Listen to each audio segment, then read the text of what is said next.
I thought it wouldn't be that muddy today, but no, apparently it is. Oh, anyway, 'tis the season, as they say, to be jolly. Fa la la la la la la. Oh, but yes, welcome. Good morning. Welcome to the Good Morning Walk. For those of you early enough, we've got some ponies. Good morning, Castle OG. Good morning. Oh, I can't see. David, good morning. But good morning. Like I say, click on the like button, click the share button, join in the fun. Paul, good morning to you. Pagan, good morning to you. But yes, filter on in, sit on down, and join in for another Good Morning Walk. Helen, good morning to you. It's a lovely day in Leeds. It's a lovely day over here as well at the moment. Not a cloud in the sky at the moment. Well, ish. Ish. There's a cloud-ish in the sky, shall we say. Oh. But no, good morning. And of course, we're all action-packed, ready. To be honest, because I thought this week was going to be a really, interesting week. Mostly because of the Rwanda stuff. I was pretty much of the opinion this could go either way. That this was going to be like a 50-50 split. And that if it didn't pass, well, that was going to spell huge trouble. Oh. Dave W, good morning. Oh. Train goes fast. Oh. Of course, we've got a new gate. Oh, I must say, this is...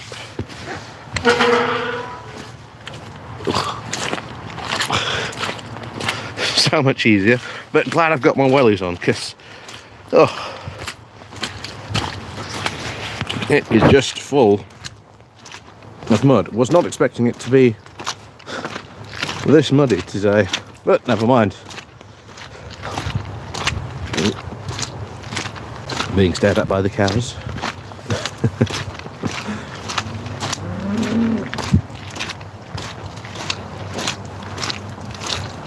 Oh. But yes, the whole Rwanda plan, or at least the Rwanda deal, I was very much 50-50 how that might go. But this is one of the, I suppose, predicted routes of it, because it passed, but getting stuck in the mud. Alita, good morning to you. But yes, good morning to everyone else joining us today. Of course,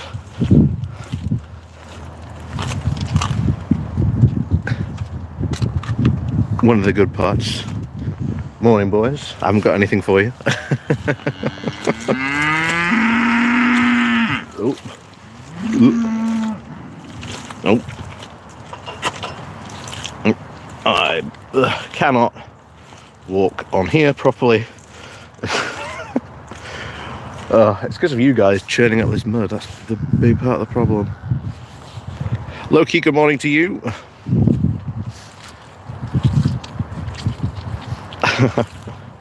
You've got a really awful cold. Well, hopefully it's not COVID, because I'll tell you what, that's been going around again. In fact, that's something that hasn't, I think a lot of people probably may have not noticed. The amount of fact that people are catching COVID again. So that's sort of quite worrying.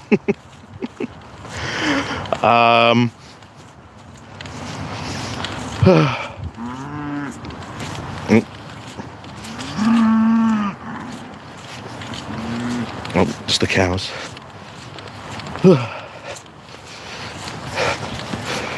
But yes, like I say, do check yourself if you get a cold, of course, because like I say, it could be COVID. It's doing the rounds again, so be careful when you're out there. You know, don't forget to take your precautions just in case, of course. But Pretty Bird, greetings. David Walker, yeah, the real fun with the Wanderbill could be at the next reading. Oh yes, it will be. It's not just the next reading. It's not just the next reading. Mike, good morning to you as well. It's not just the next reading that is probably going to produce the fun results. It's also going to be the committees as well on this, because oh boy, are they going to fight in the committee rooms, and then these committee room fights are then going to spill out, because the whole point of why the right abstained on this bill was that they could they could change it in committee, and that they could, you know, make the bill harder. Meanwhile, of course, you're going to have all sort of the One Nation Tories basically undoing their efforts, essentially. Patrick H, good morning to you. Duke Vengeance, good morning to you.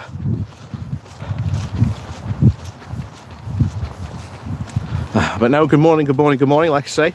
Welcome everyone to the Good Morning Walk. Like I say, do remember to click on the like and share button, so it gets more people in. Get more people joining us on this fantastic morning walk. Like I say, I think we're only going to probably do half our way around and then do half back this morning, because to be honest, I think the path that we would normally take is going to be an absolute nightmare this morning. But you know, that's just unfortunately the way when you do these things outside. I can't predict the weather or how well these paths are going to be.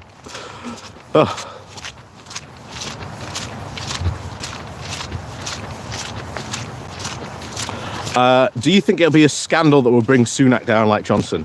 Probably not. What will bring Rishi Sunak down will probably be his inability to pass the Rwanda bill, or it not being hard enough. What's going to bring Rishi Sunak down is his own internal fighting of his own politics. No Barnsley Triangle. Oh no, there will be the Barnsley Triangle, don't worry. That section is always going to be there, although we might maybe go wide around the triangle this morning. We'll see.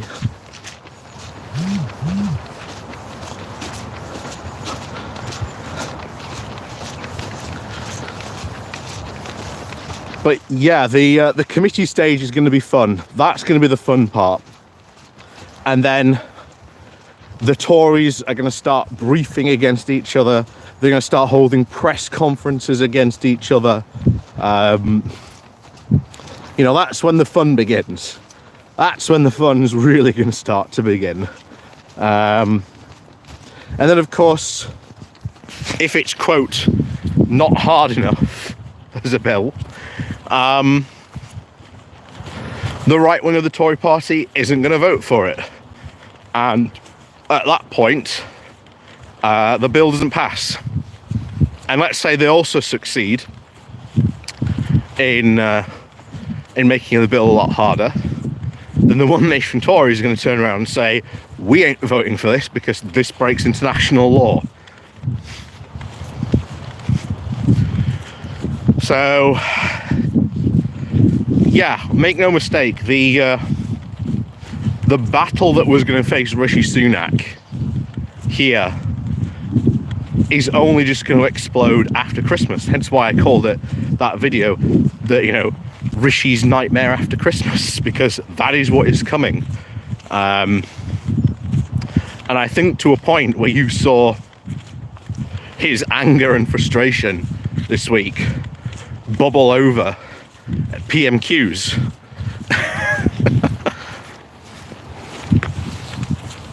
Yes, the Lords will also have a lot to say as well.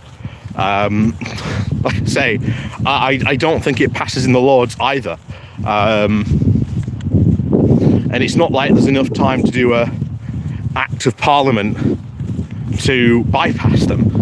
So this bill, as we've said before, is just a massive smokescreen to effectively try and solve, you know, a situation and look tough.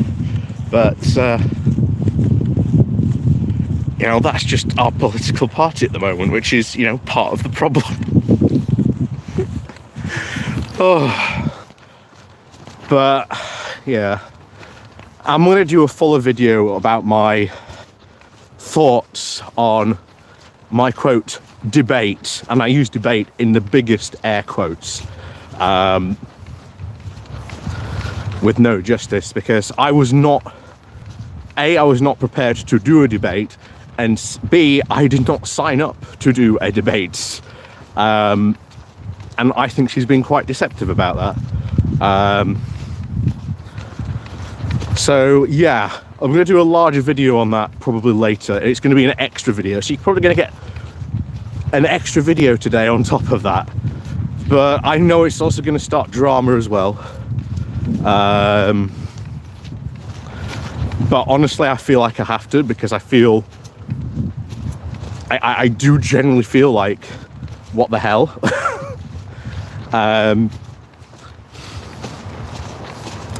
But we'll see.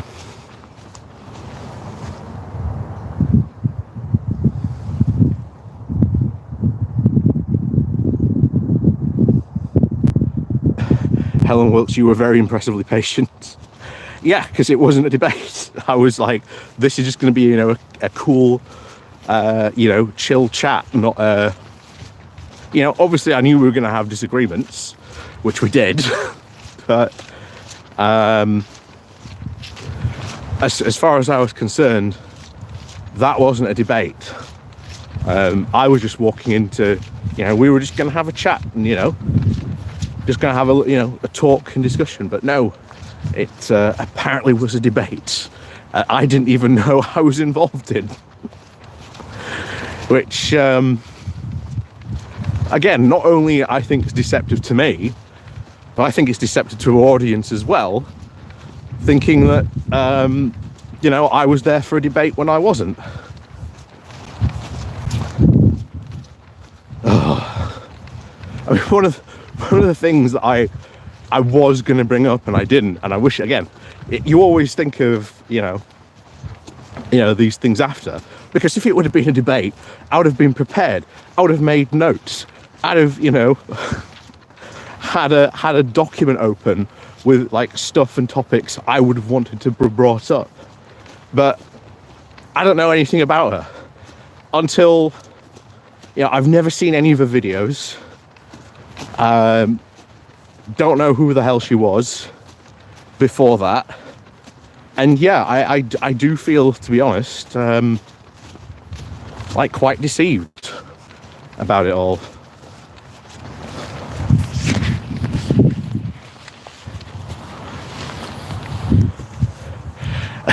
Angry Pagan, you thought it was a pretty good chat. Well, that's the thing. I thought, you know, as a chat, I thought that was quite productive, because we went for like almost 2 hours, you know, talking about this. But her debate is edited down to just an hour, which, okay, but what I'd like to know what part she's cut out, but I haven't watched it, so I can't really tell you. Oh, hello, phone box as well. Hello, I hope the bill does explode in public view. Oh, it's going to explode. Oh, trust me. It's going to explode very quickly. Dave W, never debate with stupid. They drag you down to that level and just beat you with experience. Brendan Chambers, I can only listen to in very small doses. Ben Ridings, it was an interesting discussion. she does raise a few interesting points, but on the whole, her politics are similar to Novara and Big Madge, which is impressively delusional. Are you talking about low justice again? Yes, unfortunately, because like I say, I generally felt like quite deceived. I do generally feel like she was having a debate while I wasn't, because I was not aware of the fact that apparently it was meant to be a debate, which I felt is quite deceptive. I mean, even in my video, like, for those of you who caught the start of that, you can even see the start of it. I'm like, yeah, this is going to be talk. It's going to be a discussion. I'm going to go with an open mind, and we'll just see what happens. Hopefully we'll have a good chat. Nope, turned out I was going to a debate. Yeah, I think that's quite deceptive. I think it's quite deceptive against their audience as well, thinking that I was turning up to a debate, because a debate is a very, structured format.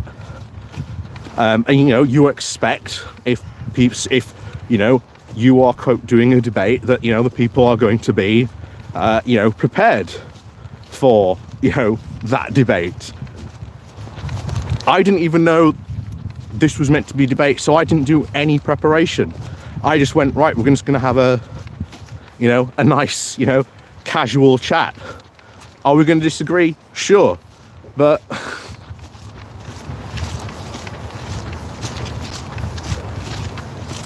Pretty Bird will be interesting to see if her edit makes it look like a debate. I think that's probably what I suspect she might have done. I highly suspect that's what she might have done. But again, that's disappointing, because, like I say, I reached out to her in good faith that maybe we could have, a conversation. Maybe we could sort of build bridges to the other side of, that side of the left. And not only could we have, future conversations with her, but other conversations with other people on the left who sort of disagree with us. Because I think having a discussion is far, far more productive than just, oh yeah, we're just going to have, straight away, going to have a debate. It's, yeah.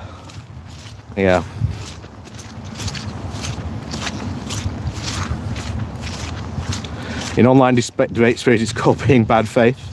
Yeah.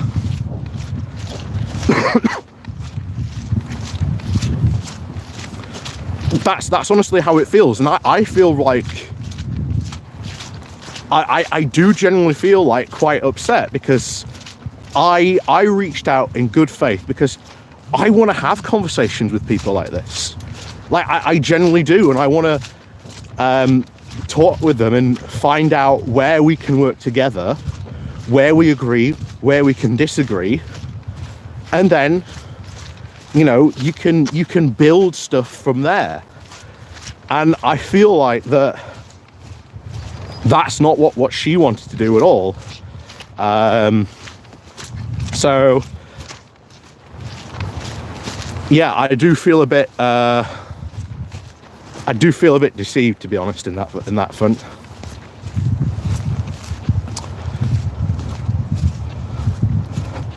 Ollie, I think far lefties have a thing where they debate instead of discuss. She was probably expecting for it to evolve into an argument, which I'm glad it did not. Again, like I say, I didn't go in there to have an argument. Like, I knew we were gonna disagree on things, but I didn't even go into that conversation thinking, yeah, I'm gonna have an argument with her. So I feel really bad about it. And I feel quite deceived, and as Duke Vengeance points out, I think that was in, bad faith. But even then, if you are, quote, right, she never asked and said that this was going to be a debate.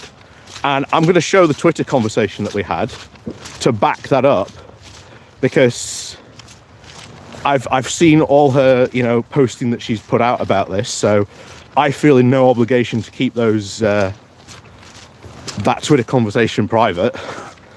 But it's basically me just asking, hey, do you want to chat? And she goes, yeah, sure. When are you free? I'm free here.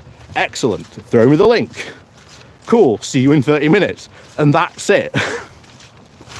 At what point did she ask me, oh yeah, this is going to be a debate?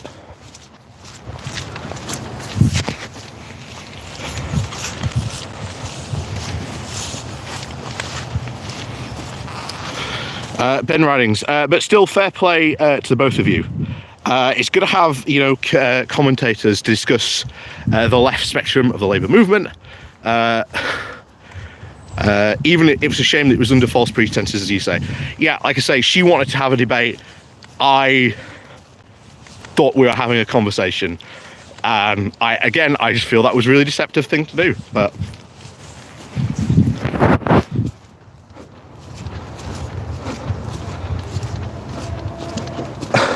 right.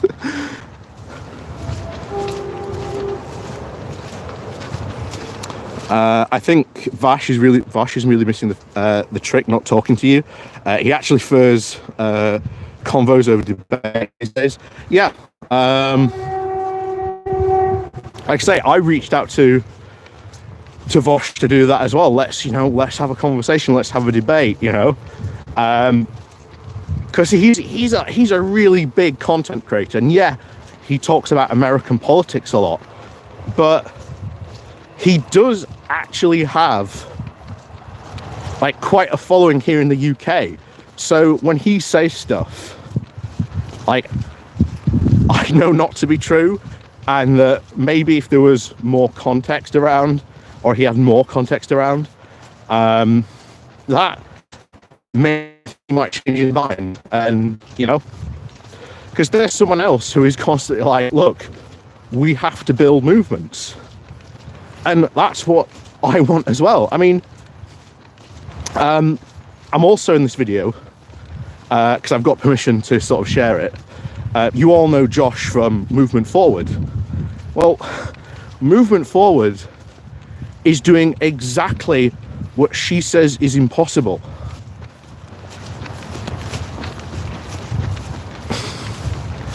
Oh, there's a triangle. We're back.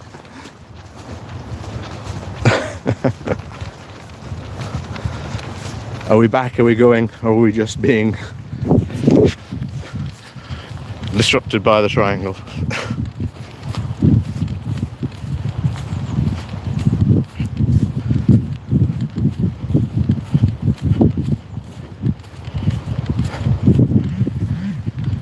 And that's where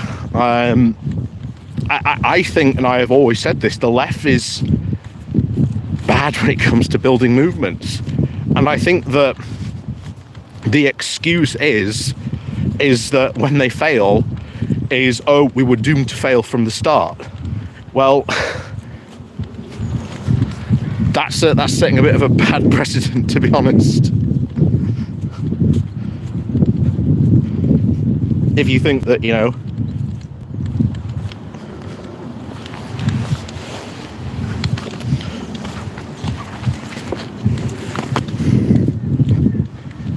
that's how you think a left-wing movement is going to be. It's doomed to fail before it even begins. Why are you even starting a movement to begin with? So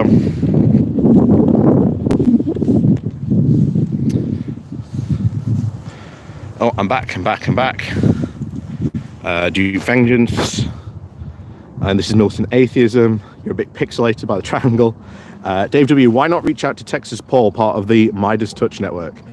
He's into geopolitics as well. He's also on the progressive left. Again, I've never heard of him, so maybe that might be, a good idea to reach out to as well. But again, like I say, I like having, conversations with people. So, again, it will be, I think, good to have. But no, I'll try and have a look into him.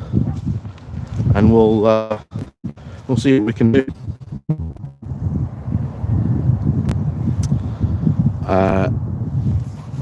Larry the Cat, people like that are more interested in bringing the movement down than actually being proactive and getting people involved. That's what I felt as well. Cathode G, I was drifting in and out towards the end. She was making it really difficult. You generally agreed on a lot of things, if not how to go about them.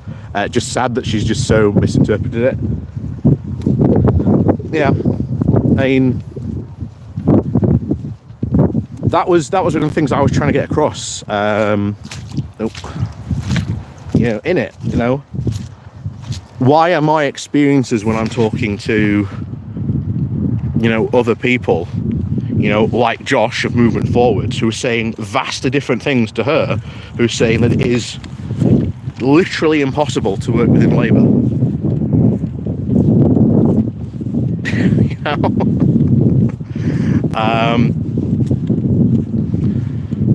And even then, there's movements outside of Labour that are also working, as well to affect not just, the future Tory party, but also the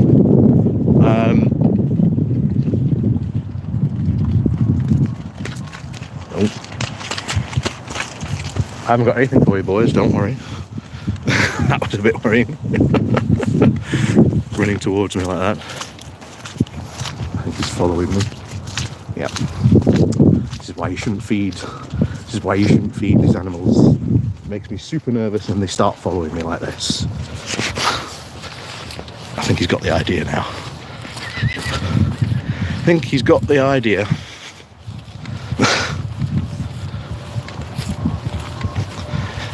Yeah, that was super worrying when they came bolting towards me. They're like, I don't have anything. But then again, I am just an orange like a carrot, so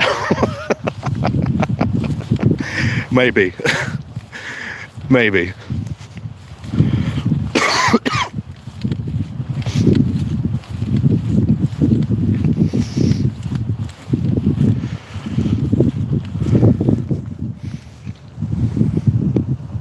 Bill Coney from Lord of the Rings.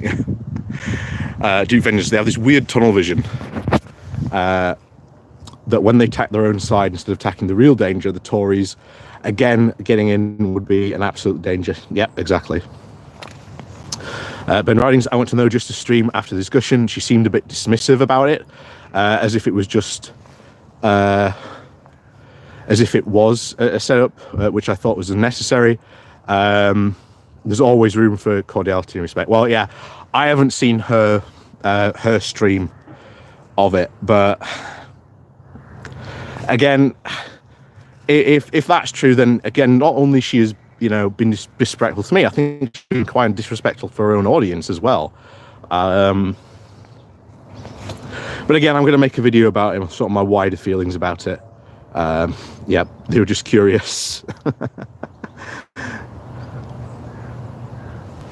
You're just the wrong shade of red for no justice. Yeah, I did see that one of the people who was commenting on it, which kept on being pinged in because I was tagged in the the comment, was like this guy who was like a communist, like a full-on I'm a member of the UK Communist Party, and I'm like,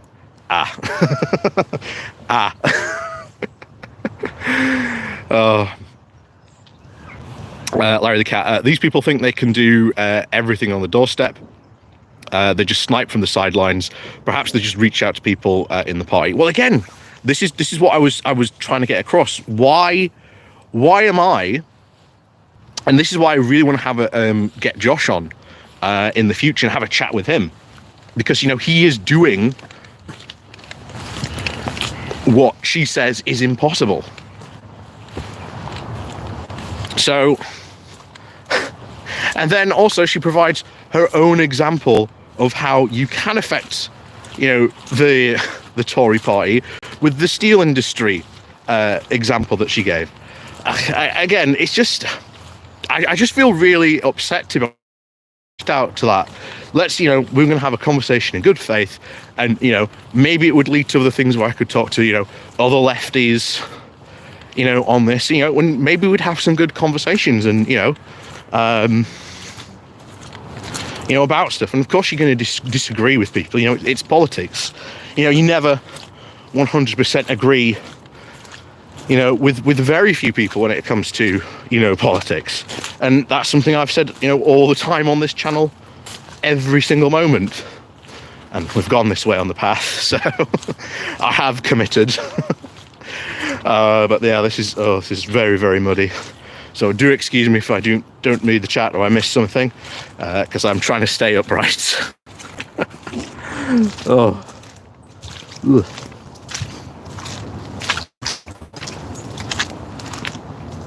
Oh. But this is the larger question, because if you want to look at how a movement failed, look what happened to Corbyn momentum. The second Corbyn sort of, you know, decided to step down from the leadership, like, that was it. A lot of people just checked out. And that, to me, spelt an idea that that wasn't a good movement. That, you know, what if Jeremy Corbyn had died? Like, would have that ended the movement as well? And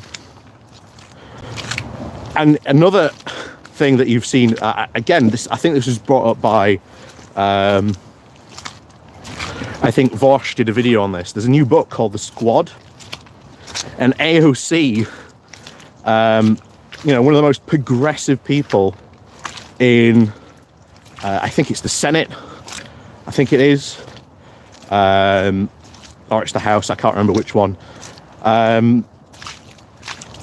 You know, in this book, in this interview she gives, she feels that, you know, the left did not support her the second time that she was running, and that she had to rely on a lot of people from her own internal district, when what they really needed, and again, the first time how she got elected and got a lot of interest around her, was a lot of people came from outside the area to also help her and get elected as well. And then, when she got elected, basically started criticizing her because she wasn't doing the stuff that they wanted her to do, and were also taking credit for the stuff that she was doing, and then not crediting her with, you know, getting the advancement, and or at least, you know, getting that that thing through. So there's a lot of, I feel, just people on the left who just don't understand that when you're building a movement, you've got to really build it to last. You know, this isn't a movement you can just go, oh, yep, this is it. Here we are, you know, job done. I mean, I did find it funny that in that conversation she was talking about, oh, the Green Party, and the Green Party meant to be sort of, you know, fantastic, you know, how fantastic the Green Party are, etc., etc. And yet, one of the things I'd wish I'd brought it up now was, what did she think to the treatment? Because remember, if we're meant to be building movements that, you know, listen to their members and, you know, take on board what their members have said, and, you know, that everyone, you know, should be welcoming their input. I'm being very charitable there, to be honest. If that was one of the things that she was trying to get across, one of the things she said, you know, why on earth did the Greens for HS2 get treated so badly at the last Green Party conference? And I wish I'd brought that up. I wish I had brought that up now. Because I reason why I didn't was because, well, I didn't want to get into an argument. But maybe I should have brought it up now. Oh.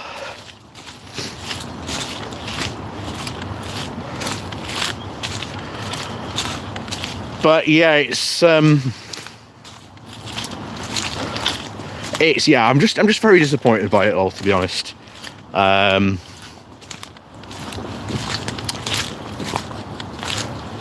But, well, she's going to have a lot of content in the future just complaining about Starmer and Labour, so, you know, good luck with that. In the meantime, it's going to be about building movements, working within the system that we have now to affect change. And honestly, I feel that her message was give up, because trying to do that is pointless, and you're going to fail before you even start or succeed. So, you know, why bother? Just go and support a third party and we'll turn the Green Party into some sort of green UKIP and force, you know, Labour to become more progressive. Oh.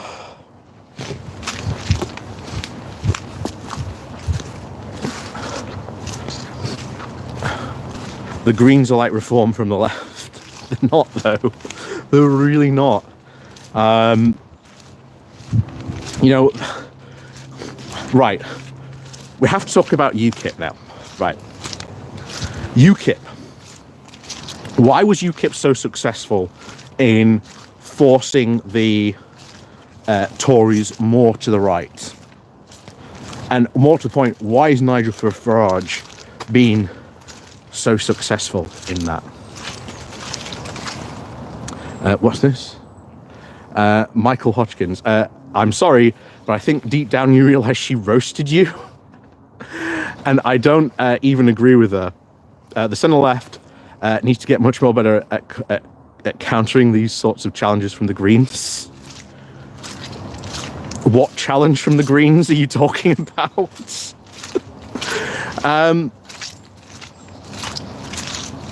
Again, but roasted me on what? Everything she came back on, I was like, well, sorry. I know people. I'm spoken to people. I'm going to get Josh on from Movement Forward to talk about, you know, his, you know, things that he's involved with and how he's building a movement, which, again, according to her, impossible. You know, sorry, but I'm more disappointed by the fact that she's framing this as a debate than the fact that I didn't go into a debate. I wasn't prepared for a debate. I just wanted a chat because I didn't know who she was. I didn't know really what her ideas or even goals or anything like that were. You know, I knew nothing about her. So I was just like, let's have a chat, let's talk. And we agreed on a lot of things. I think we agreed probably on about 80% of things. The only thing we disagreed on was how you get those things done.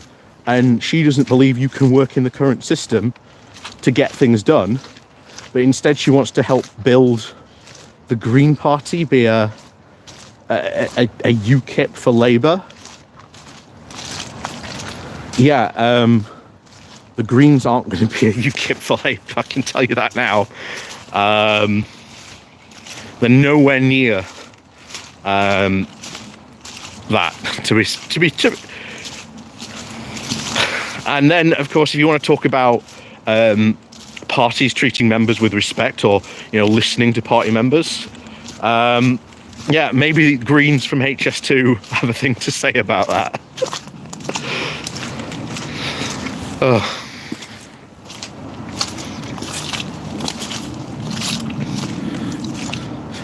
Fatgasm, good morning to you. The Greens will take lots of votes. Probably not in a general election. I mean, you look at the Uxbridge by-election. More votes went to the Lib Dems than they did the Greens. And even then, the Greens weren't exactly on course to win that seat.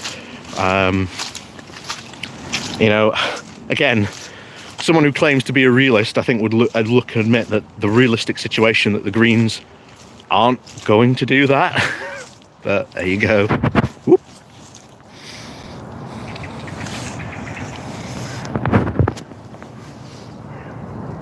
The UKIP were sort of taking votes, so were the Brexit Party, and the Tories really prefer a clear field on the right of politics. Yeah, and you've got to understand why the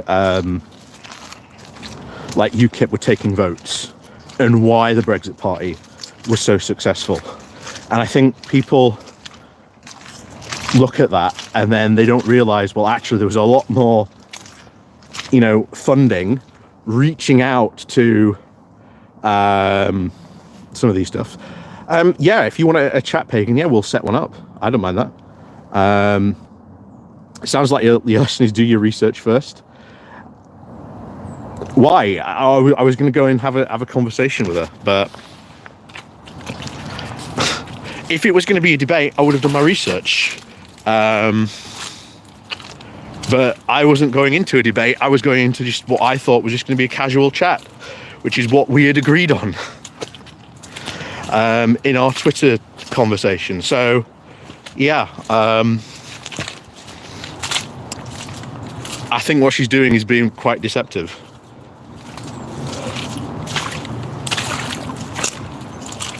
And not only to me, but to her other audience. I mean, you just had someone, say that, well, you're only angry because, you got roasted. I wasn't prepared for a debate. I wasn't prepared at all. I didn't do any preparation. I didn't do any form of research. I didn't have my points. I didn't have a document or anything like that prepared, because I was just going to go in to what I thought was going to be a casual conversation with her. We'd have a talk, we'd probably have some disagreements with stuff, but other than that, that was going to be it. That's what I was expecting. And that's not what happened. That's not what she was having. That's not what she had set up. And that is not only deceptive to me, I think it's deceptive to her own audience. Because you think that was a debate. But there you go.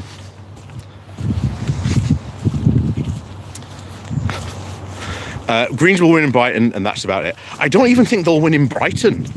I really don't think they'll win. I really don't think they'll win in Brighton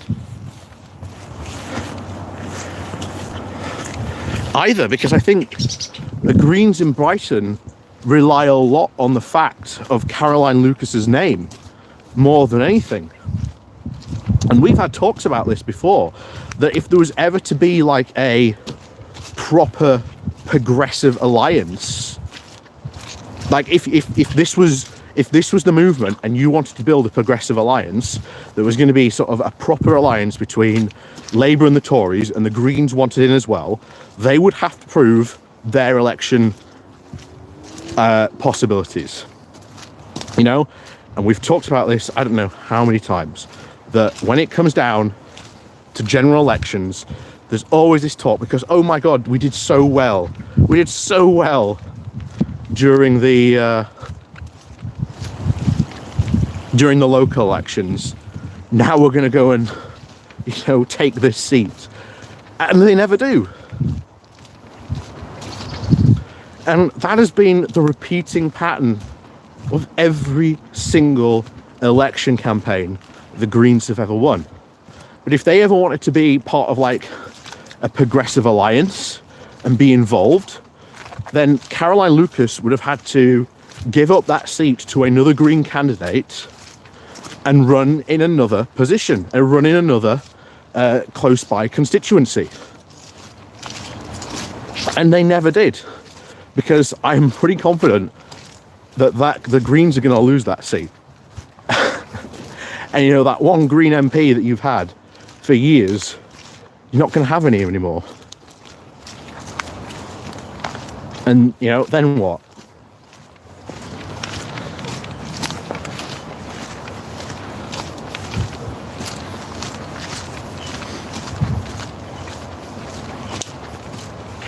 So it's going to be it's going to be interesting. But no, if you're interested, Pagan, in like having a talk, and we'll have it, if you're all right with having it on stream, like I say, we'll do it as the like my Wednesday live stream. If you're up for that, like I say, let me know. I think I am on Discord, but if I miss it, don't mind me. Like I say, I don't use Discord enough, to be honest. But yes, no, we'll sort something out. Yeah, and we'll have a chat.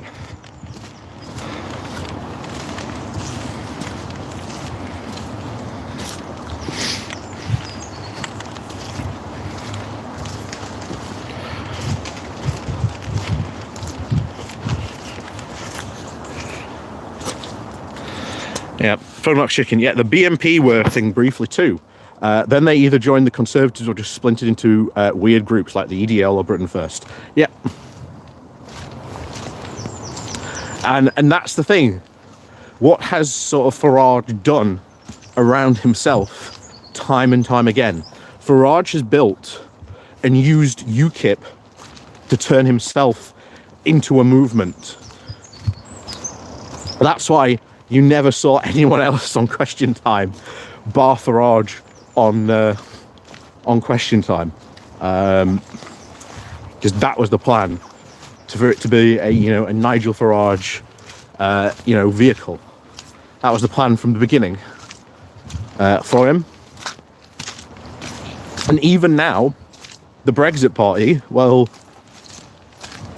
I know Richard Trice wants to sort of try and rein Farage in, because Reform, even though Nigel owes like shares in the party, which again, very weird thing to be in, he actually owes, I think, Richard Trice a debt on those on that payment. So even if sort of Farage were to go and try and sort of make the Reform Party his new personal domain like UKIP was, Trice has got, shall we say, buttons and levers to actually stop him from doing that, whereas those buttons and levers didn't really exist in UKIP.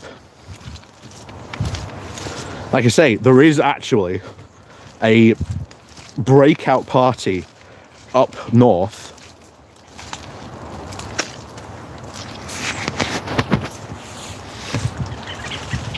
when it's less busy down the offset. Went okay, cool. Like I say, anytime, just like I say, let me know, and we'll set it up. But yeah, that entire movement is more set around, Nigel Farage feeding into, right-wing populism. And yet, honestly, without Farage, a lot of these movements have generally failed. They talk about, this threat from Reform, they're increasing in the polls. Is it really going to be a bigger threat as UKIP used to be? I don't know. Farage isn't there. And more people voted for UKIP because Farage was the head man of UKIP. And yet he's not really the head man in Reform UK. But we'll see. We will see.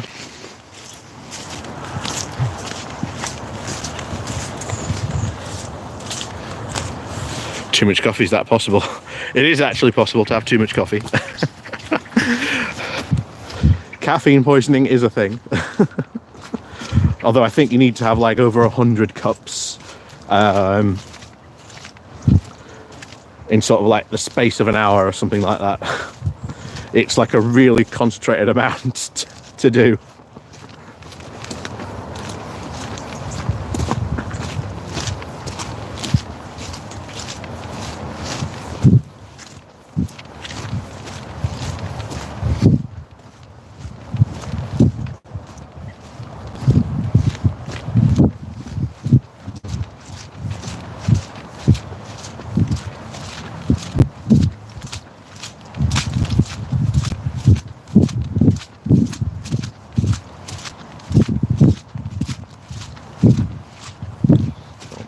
How are we going to get across here? This will be the fun trip this time, right? Let's go down here.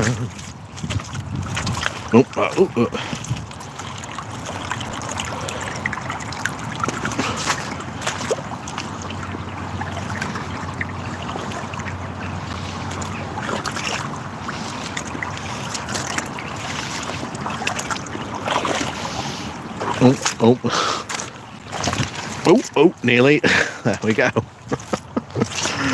Oh, there we go. Oh.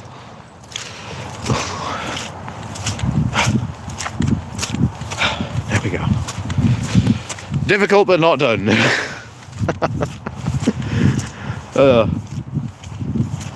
Level achieved. River crossed.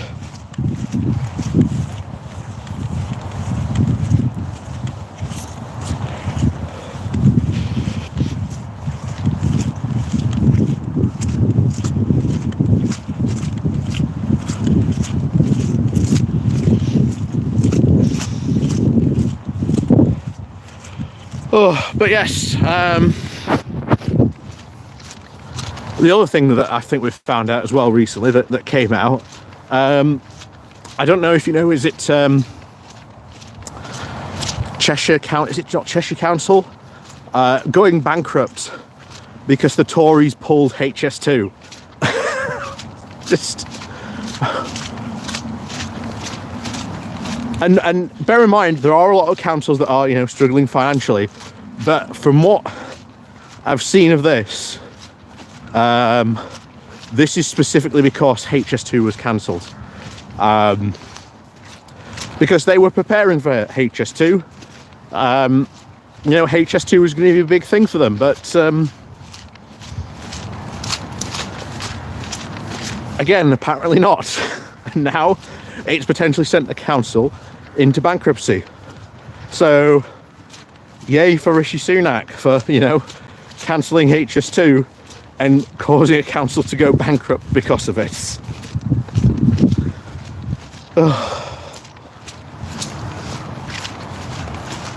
Honestly, that's the other thing I think that should sort of be had. Not only just the look into sort of what's going on in the Freeport, of course up in Tyneside, but how on earth HS2 ended up how it did, and, you know, and learning lessons so that, you know, we can build big infrastructure projects from this again in the future, because, as I've said many times on this channel, we need things like high-speed rail, because that would help the rail network in general. Oh.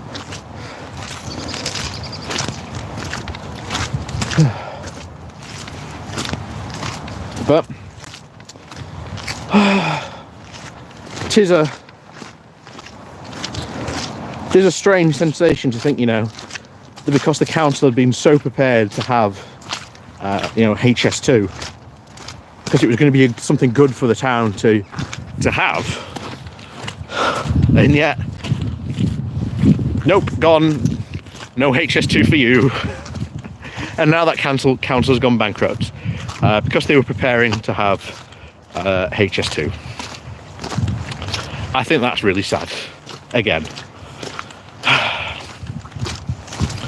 But that's what happens sometimes. You know, the bad decisions of Rishi Sunak, as they say. It's the cows marching on.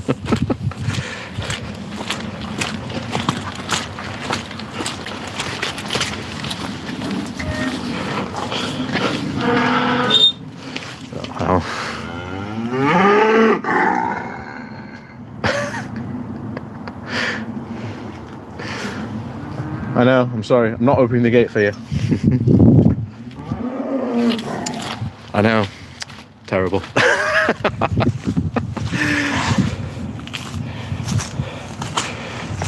Not sad, horrific. Yes, it's true. Yeah, the rail network was faster in Victoria times. Exactly. And you'd have thought for a second that, you know, the Conservatives, given how they are, like, You know, they love, like, you know, heritage stuff and things like that. You'd think that they would actually be big investors in railways, and that they would love to build things like, you know, HS2 and improve the railway network. But it's one of the constant things that's always really baffled me, because you'd have thought with sort of a conservative ideology that would be something that you would want to see improved and built upon and made better. It's always confused me why there was so much anti-HS2 movements in the Tory party, and eventually, you know, decided to just tear the whole thing down.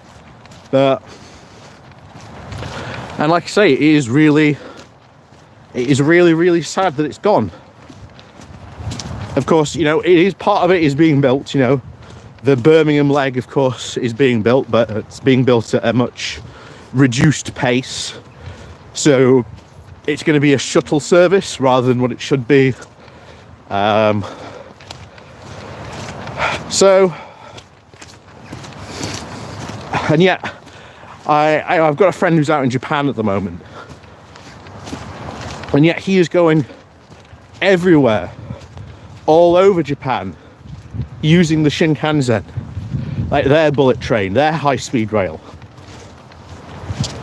and not just at, like, you know, normal times, at rush hour times as well. And yet, if a country like Japan can do it, and not just Japan, Spain, because that's a country a lot of lefties love to say that, you know, we should emulate. Spain spent the last 20 years building a massive high-speed industrial rail network. And yet it's massively paying off for Spain. And yet not for us. Because why? Oh, well, we can't have nice things, unfortunately. Nope. Oh, there you go. Boys having their breakfast. Oh dear. But as always, thank you very much for watching today. Of course, like I say, please do remember to click on the like, share and subscribe button on your way out. Links down below to help support the channel, the Pony Club, the one-off station link called Buy Me Coffee, the YouTube thank you button, etc. All that down below. And of course, as always, have yourselves an absolutely fantastic weekend. Get your Christmas shopping done, of course, not long till Christmas. And of course, as always, thank you very much for watching, and we'll see you all next time.